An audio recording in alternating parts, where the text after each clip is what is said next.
Why was the north wind more frightening to a Viking than an enemy's sword or axe? In the icy fjords, where winter lasted more than half a year, man's main enemy was not a neighboring clan, but the piercing cold that drained life drop by drop. The history of Scandinavian survival is not only a saga of battles and conquests, but also a silent, daily struggle to preserve internal warmth in which food became the only available fuel. Their diet lacked sophistication and variety, but it was ingeniously functional, turning the human body into a furnace capable of burning even in the most severe frosts. Watch the video to the end to find out how a piece of rotten fish could save the life of an entire settlement, and why Vikings deliberately ate what modern humans would consider inedible garbage. What if I told you that the secret to the legendary endurance of northern warriors lies in a product that we diligently cut off our plates and throw away today? For people of the Viking era, lean, clean meat was a virtually useless resource, a symbol of extreme poverty and a harbinger of imminent starvation. In the extreme cold of Scandinavia, the body required not just food, but concentrated, dense energy, which in that era could only be provided by pure, unprocessed fat. Butter, lard, and thick seal fat were not just random additions to a meager table. They were the very foundation of the diet. These products were consumed in quantities that seem unimaginable to us today. Fat was literally everywhere. It was generously added to morning porridge, spread thickly on barley cakes with fingers, and even eaten in whole pieces as a separate dish. It was the only way to get the necessary heat boost to go out into the cold and not freeze in an hour. It was pure, slow fuel. Fats took a long time to digest, providing the body with a steady supply of energy for many hours of exhausting work or long waits in ambush. The Vikings intuitively understood the thermodynamics of the human body on a genetic level. In order not to turn into an ice statue, you need to maintain internal combustion with the help of the most high-calorie material created by nature. Butter was considered particularly valuable, almost sacred. It was produced on an industrial scale and stored in huge wooden boxes. There was even a unique method of preservation. Barrels of butter were buried in peat bogs. In such a cool environment without access to oxygen, bog butter could be stored for decades. Yes, it acquired a specific rancid taste and pungent smell, but at the same time it completely retained its nutritional and, most importantly, warming properties. In those days, fat was a kind of currency, a measure of true wealth, and the main guarantee that a family would survive the darkest winter months. When blizzards swept the fjords and hunting wild animals became impossible, only fat reserves separated people from death.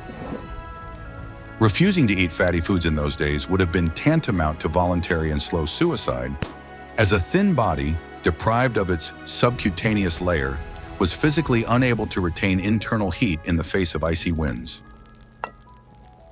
Even when embarking on dangerous overseas voyages, warriors first checked their supplies of fat and oil. They knew very well that a small piece of this product would give their muscles more strength than a whole bag of dried grain or a bundle of dried meat. A fatty diet created an invisible protective barrier from within, allowing sailors to withstand the icy, salty spray of the North Sea for hours while in drakkars exposed to the winds. Fat was treated with deep respect. It was never poured out or thrown away. Every drop that melted out of the meat during cooking was carefully collected to season soup or for subsequent frying. It was a harsh philosophy of maximum energy utilization, where an extra calorie was valued more than gold or silver captured in battle. You can't eat gold when your ship is crushed by ice.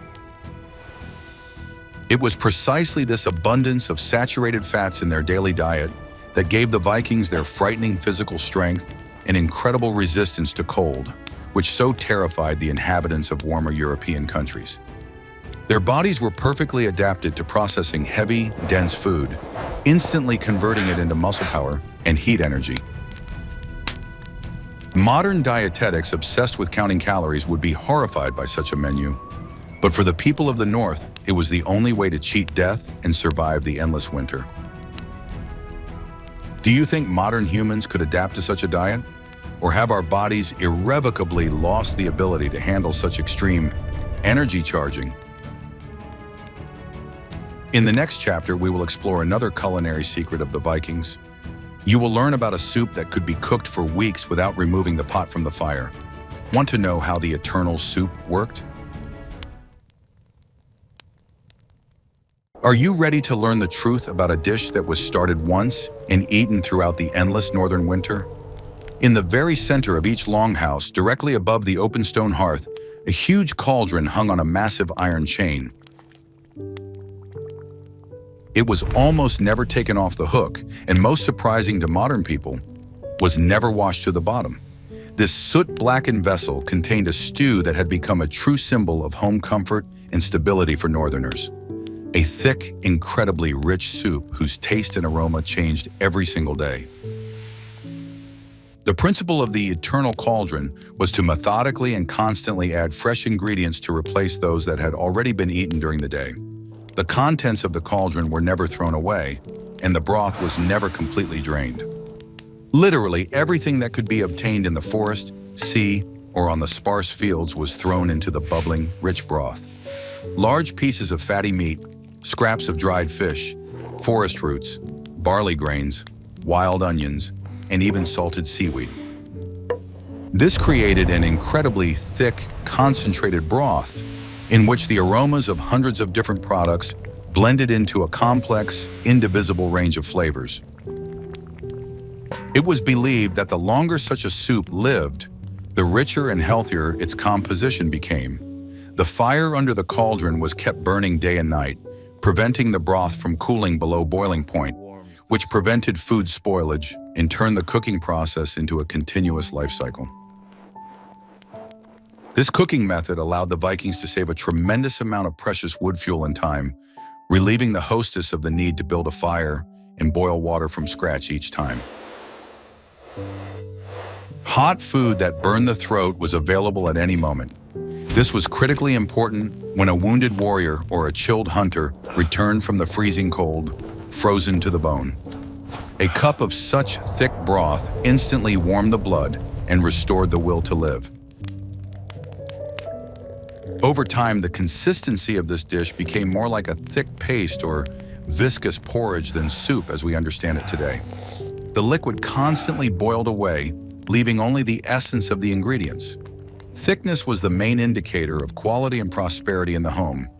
There was an unspoken rule. If a wooden spoon stood upright in the pot and did not fall, it meant that the food was rich and nutritious enough for an adult man.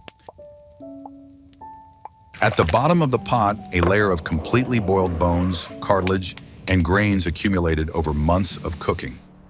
This dense mass created a base incredibly rich in natural minerals, collagen, and gelatin, which was indispensable for strengthening the joints and ligaments of people living in conditions of constant physical exertion.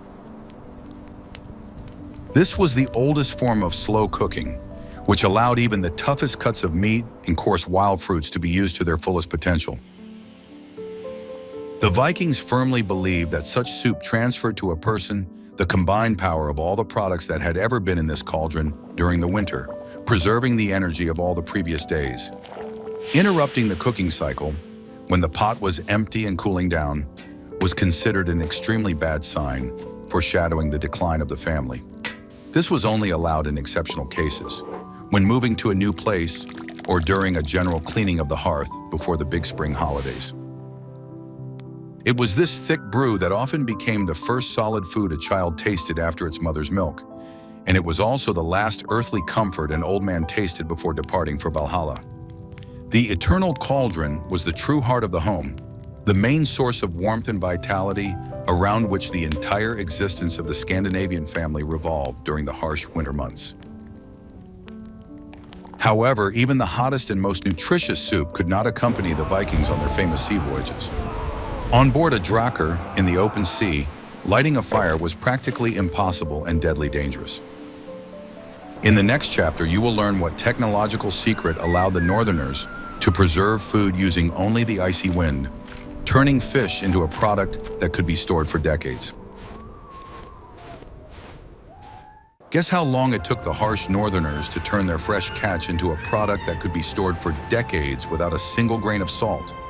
The Vikings created an ingenious technology that used the unique climate of Scandinavia as a giant natural sublimator.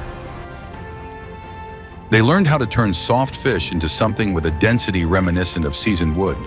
We are talking about stockfish, cod dried in the icy Arctic wind to a state of absolute hardness and incredible lightness. Immediately after being caught, the fish was gutted with surgical precision. The head and spine were removed, leaving only 2 fillets connected at the tail. They were then tied in pairs and thrown over massive wooden poles. These giant drying racks, called harshest, were set up on the most windy open coastlines. During the drying season, they stretched for miles, creating a surreal, iodine-soaked landscape that became the hallmark of the Northern Islands. The secret of the technology lay in perfect timing. Drying had to take place at a temperature just above zero. In such conditions, the air was dry and cold, which prevented rotting, but at the same time the fish did not freeze, which would have preserved ice crystals inside, destroying the structure of the fibers. The constant salty breeze literally drew all the moisture out of the fish, leaving only concentrated protein, essential vitamins, and trace elements in their original form. During this process, the fish lost up to 80% of its original weight, becoming virtually weightless and ideal for transport in the cramped holds of dracars. However, there was a downside. Stockfish became so hard that it could literally be used to hammer iron nails into the ship's hull or as a deadly club in a random port brawl. Preparing such food became a real attraction. Before consumption, this fish stone had to be beaten long and methodically with a massive hammer or the back of a heavy axe to soften the petrified fibers. After beating the fish for hours and sometimes days, it was soaked in fresh water or sour milk, which restored the product to an edible form, volume, and delicate taste that amazingly preserved the freshness of the ocean. For the Vikings, it was the standard camping ration. Stockfish was not susceptible to mold, did not rot in damp conditions, did not attract insects, and provided warriors with a tremendous amount of pure energy. 1 kilogram of dried fish was equivalent in nutritional value to 5 kilograms of fresh catch, making it a true superfood of the early Middle Ages. Without this protein reserve, none of the discoveries of Greenland or Vinland would have been possible. Stockfish was not just food, but a key export commodity of the North, the white oil of the time. It was eagerly traded for grain, wine, and fabrics in England, France, and southern lands. This technology allowed the Vikings to turn a short-term seasonal surplus of fish into a long-term and reliable currency reserve that did not depreciate over time. During the most difficult sea voyages, when fresh water supplies were running low and it was impossible to light a fire on deck, sailors simply broke off pieces of this fish and chewed them for a long time, slowly softening them with saliva. This required steel jaws and enormous patience, but it was these fish lollipops that saved thousands of lives from starvation in the middle of the boundless ocean. The ability to use the free power of the wind instead of fabulously expensive salt was one of the technological breakthroughs that ensured the Vikings' dominance of the seas.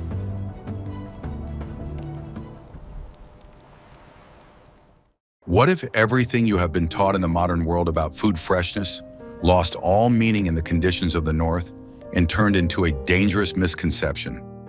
The Vikings quickly realized that in a raw, wet, and unpredictable climate, any attempts to keep food fresh, as we understand it, are doomed to failure and lead to disease. Therefore, they chose a diametrically opposite path, the path of controlled, conscious decay. Fermentation, or pickling, became for them the highest art of preservation, allowing them to turn suspicious, perishable products into long-lasting delicacies. Fish, fatty shark meat, and even seal carcasses were not always smoked or dried. Often they were simply buried deep in the ground, in coastal sand, or placed in huge wooden vats under a press made of massive boulders. In the complete absence of oxygen, under the influence of its own enzymes and lactic acid bacteria, the organic tissue completely changed its chemical structure. This process not only preserved the food, but also made it much easier to digest, essentially pre-digesting complex proteins for humans.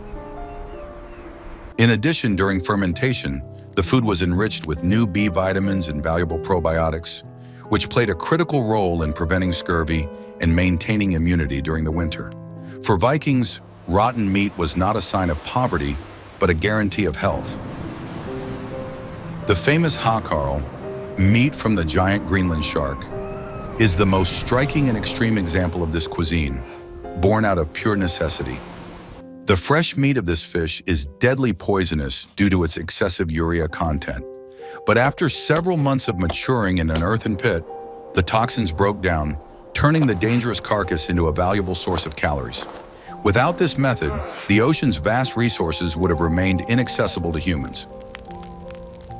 The smell of such products was truly monstrous and would knock down any unprepared person. It combined sharp notes of ammonia, old cheese, and outright rottenness. However, to a Viking's nose, this aroma was not a stench. It was the smell of satiety, social stability, and an ironclad guarantee that his family would safely survive the harshest winter. If the house smelled of fermented fish, it meant that there was life in that house. Absolutely everything was fermented in the north. Not only the gifts of the sea, but also dairy products. Barrels of sour milk and whey stood in deep cellars where they could preserve their properties for months. The high acidity of the environment instantly killed any pathogenic bacteria, making such drinks safe to consume even when the water in nearby streams was suspect. This living food gave warriors a powerful surge of warmth and energy, pumping blood through their veins more effectively than any hot broth.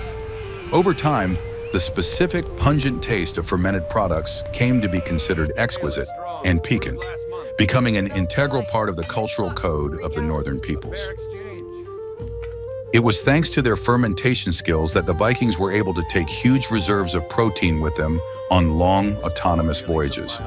Their stomachs were perfectly adapted to the specific microflora, which made them virtually immune to most intestinal infections that ravaged the armies of the Southerners. In the next chapter, you will learn how ordinary milk was turned into Skyr, a strategic resource that did not spoil for years and served as real liquid armor for the Vikings.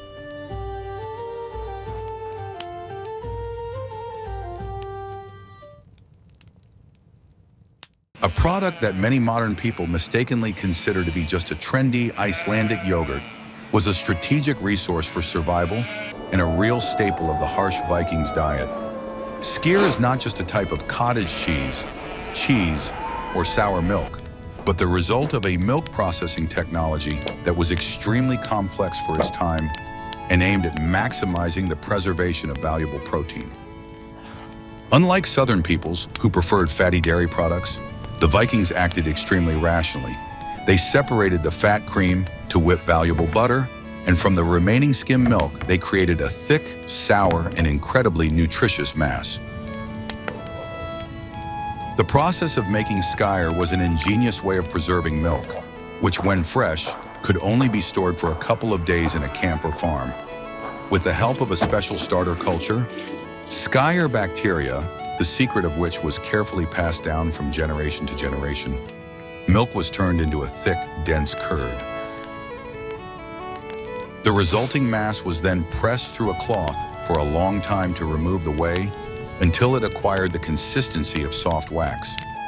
This product became the basis of the diet during the long months when the cows stopped producing milk. The finished Skyr was so dense and concentrated that it could be stored in large wooden barrels throughout the winter without losing its nutritional properties. Its characteristic sour taste served as a natural biological preservative, effectively protecting the product from mold growth and the proliferation of dangerous putrefacted bacteria. For a Viking, a full barrel of Skyr in the pantry was a guarantee that the family would survive the harshest frosts without losing their teeth to scurvy and their muscles to exhaustion. The whey left over after making Skyr was also never wasted in the thrifty households of the Northerners. It was used as a powerful sour marinade for preserving meat and fish. Meat soaked and stored in such whey did not spoil for months, even without the addition of salt, which was an extremely expensive commodity. In addition, the acidic environment broke down tough fibers, making wild animal meat soft and easily digestible, which was critical for preserving winter supplies. Skyr was eaten mainly cold, often mixed with barley porridge, or simply spread thickly on flatbread if there was flour in the house. It was the main and sometimes only source of calcium and animal protein for growing children and warriors, and it was Skyr that formed their famous strong bones and healthy teeth. Even in the absence of fresh meat, this product allowed men to maintain the physical strength necessary for hard labor in battle. In particularly hungry or dry times, Skyr was diluted with water in various proportions to make a refreshing and nutritious drink that could replace a full meal in the heat of summer. Untouchable reserves of Skyr were kept in the deep cellars of each settlement, guaranteeing survival in the event of an enemy siege or sudden crop failure. Possession of a large supply of this product was considered a sign of a prosperous and strong family. Ancient legends and sagas often mention that it was Skyr that gave northern warriors the strength for their fierce attacks and incredible multi-day marches across rough terrain. It was the ideal food for campaigns. Fat-free, it did not cause thirst or heaviness, but provided pure energy for the muscles without weighing down the warrior's stomach before battle. Skyr was the fuel that powered the great Viking expansion. The technology for producing this product was so refined and standardized in communities that the taste of Skyr remained unchanged for centuries. For a Viking returning from a long voyage abroad, this sharp, sour aroma was the taste of home and hearth. It was a standard of quality that did not change, even when Vikings settled in new lands such as Iceland or Greenland. Simplicity, reliability, and low production costs made Skyr an ideal component of the northern diet in conditions of extremely scarce resources. It served as the foundation on which the health of the nation depended in conditions of catastrophic shortages of fresh vegetables, fruits, and greens. Skyr proved that northern ingenuity could turn even skim milk leftovers into a powerful weapon against hunger and disease. Are you ready to learn the shocking truth about what the Vikings added to their dough when the granaries were empty and there were still many weeks to go before the first spring grass appeared? Grain has always been a luxury in harsh Scandinavia. The short summer and rocky soil made harvests meager, and early frosts often destroyed crops before they could grow. In such dark years, when the specter of extinction loomed over every home, the Vikings turned to the forest for help, beginning to harvest an ingredient that any modern person would consider completely inedible: the inner bark of pine trees. Harvesting the bark was an exhausting and delicate process. Warriors and women removed only the inner, soft, light-colored layer called phloem, which was located between the rough outer bark and the wood. This layer was the softest, containing tree sugars and vitamins, although it remained extremely difficult to digest. The collected phloem was carefully dried over a fire in long houses or in the rare spring sun until it became brittle and fragile, like crackers. The dried bark was then ground in heavy stone mills into coarse brown flour and mixed with the meager remains of barley or rye flour. The resulting bread of despair was very dark, bitter to the taste, and thick like cardboard. But it allowed people to stretch their dwindling grain supplies 2 or sometimes 3 times as far. It was an extreme measure, turning wood into the calories needed to keep the spark of life alive in their cooling bodies.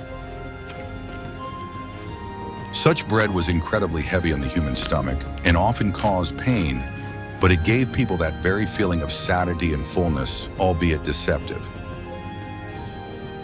The bark contained coarse fiber and specific trace elements that helped the exhausted body continue to function in a mode of extreme energy conservation. In conditions of complete isolation of snow-covered farms, such a tree ration became the only way to hold out until the rivers thawed and the first fish appeared. It is important to understand that eating bark was not a daily culinary tradition.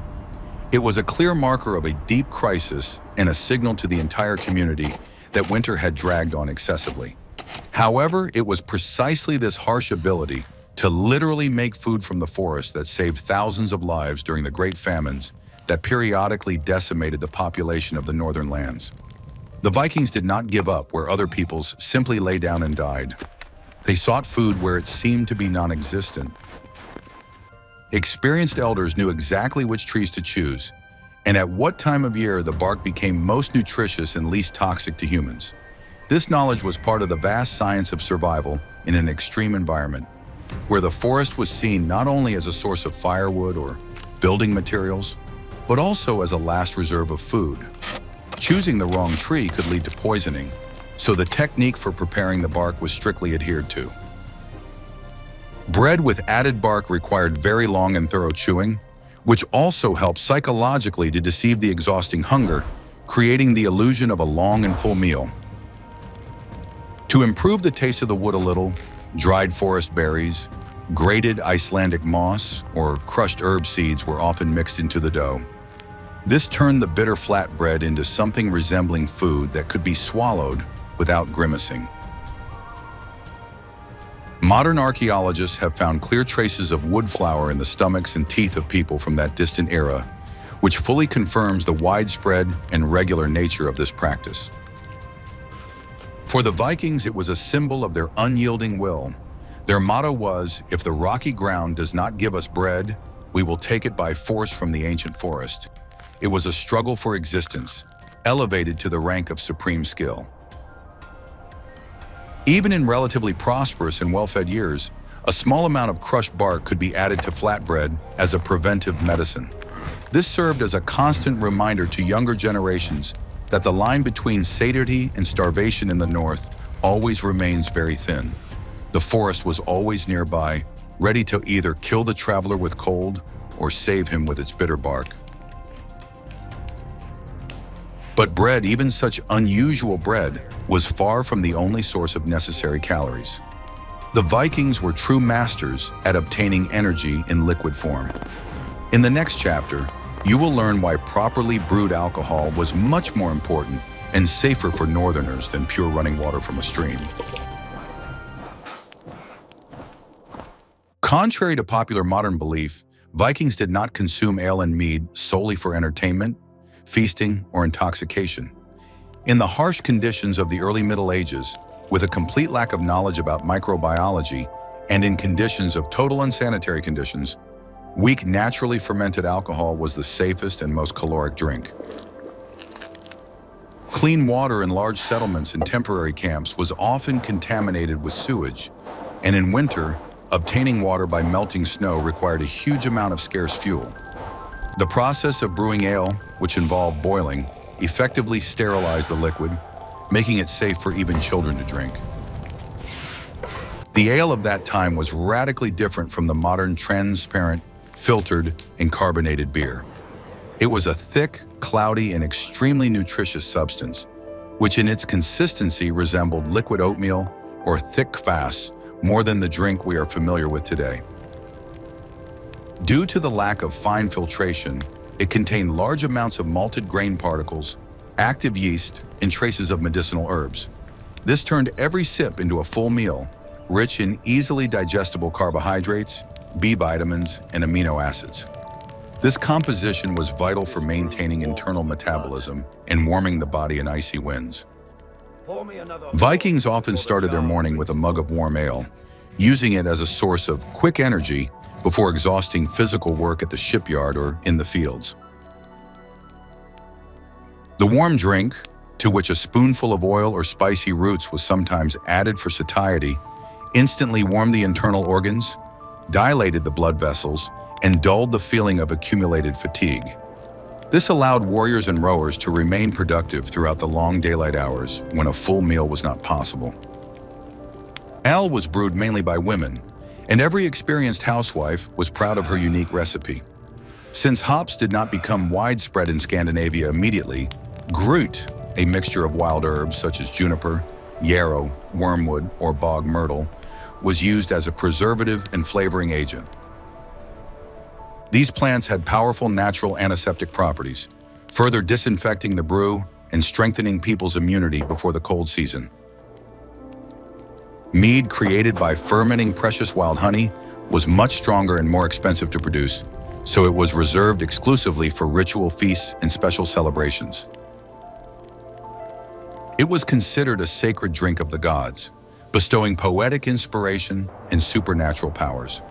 In Viking mythology, the mead of poetry was associated with the wisdom of Odin, which gave each sip of mead the character of a sacred ritual.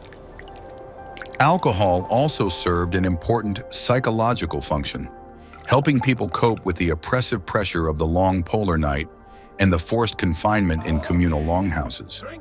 It served as a kind of social glue that united people around a common hearth, helped smooth over old grudges, and prevented conflicts in a confined space. The consumption of this liquid bread was enormous. Grain reserves for brewing were guarded as carefully as the seed fund, because without ale, any winter would turn into unbearable torture. When the autumn days grew shorter and the lush grass on the pastures withered, the most intense and critical moment in the annual economic cycle arrived, the time of the bloody month. It was physically impossible to maintain a large herd throughout the winter due to an acute shortage of stored hay. Therefore, most of the young and old animals had to be slaughtered during this period. This was not an act of cruelty, but a harsh calculation to convert a living, vulnerable resource into a compact form, ideally suited for very long storage. In conditions of food shortage, meat could not be wasted. Every part of the carcass, from the hooves to the tip of the tail, had to be processed. The main and most accessible method of preservation was smoking. In the central part of the longhouse under the ceiling, there was always thick smoke from the hearth. The pieces of meat hung there, slowly lost moisture, and were impregnated with antiseptic resins and tar from the burning wood, becoming completely inaccessible to putrefactive bacteria and insects. Such meat became tough as a sole and dark, but it could hang under the rafters for years without losing its nutritional value. The second important method was salting. However, salt in Scandinavia was an expensive imported commodity, valued more than silver, so it was used very sparingly. Most often, dry salting was used in oak barrels, where pieces of meat were sprinkled with thin layers of salt, or light salting was combined with subsequent natural drying in the sea breeze. This method made it possible to create a reliable supply of salted meat, which was taken on long sea voyages. The Vikings' particular skill lay in waste-free production, the preparation of sausages and blood puddings. Thoroughly washed intestines were stuffed with a high-calorie mixture of fresh blood, offal fat, barley flour, and finely chopped trimmings. This allowed even byproducts to be turned into a high-energy product that could be quickly cooked over a fire. Boiling heads and bones for many hours produced a thick, rich jelly that solidified in the cold into a concentrated protein gel. Throwing away a piece of food was considered not just foolish, but a grave sin and disrespect for the spirits of nature. Such large-scale autumn preparations created the necessary safety margin for the whole winter. Pantries and crawl spaces, crammed to capacity with smoked hams and barrels of salted fish, were the main measure of wealth and success for any clan. The Vikings showed remarkable ingenuity, even preserving bird eggs. They were poured over with melted fat, blocking access to oxygen, or buried in wood ash, which allowed them to stay fresh until spring. This process required the utmost effort of the entire settlement. During the bloody month, absolutely everyone worked. Children cleaned intestines, old people watched over the smokehouses, and men cut up carcasses. It was a great collective effort that united the community in the face of the approaching icy fog. The ability to make wise use of this short period of abundance and distribute resources correctly distinguished the wise and far-sighted Jarl from those whose people risked not living to see the first rays of the spring sun.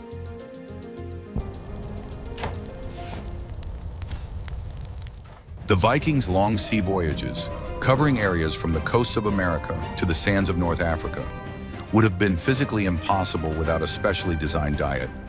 This expansion diet was developed over many years and adapted to conditions where the main enemies were the dampness of the hold and the lack of fire. On board a drakkar, which was a boat open to the elements, it was impossible to light fires and cook hot food.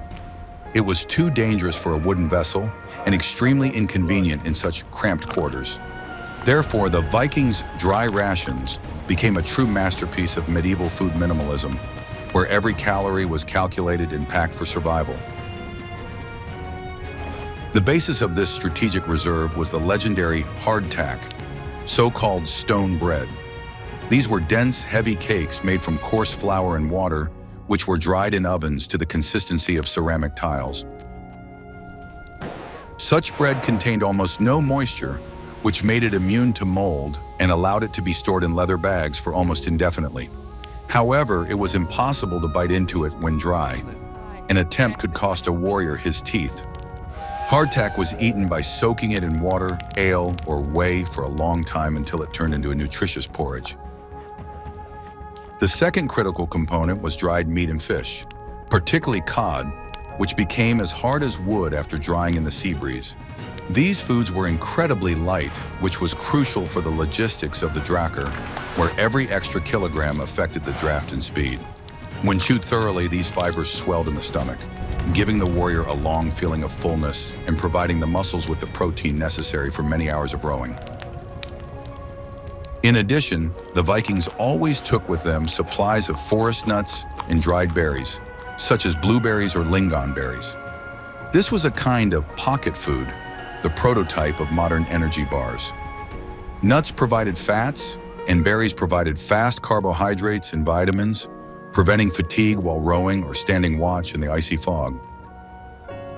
Water on board was stored in large oak barrels, but in sailing conditions it quickly bloomed and became bitter.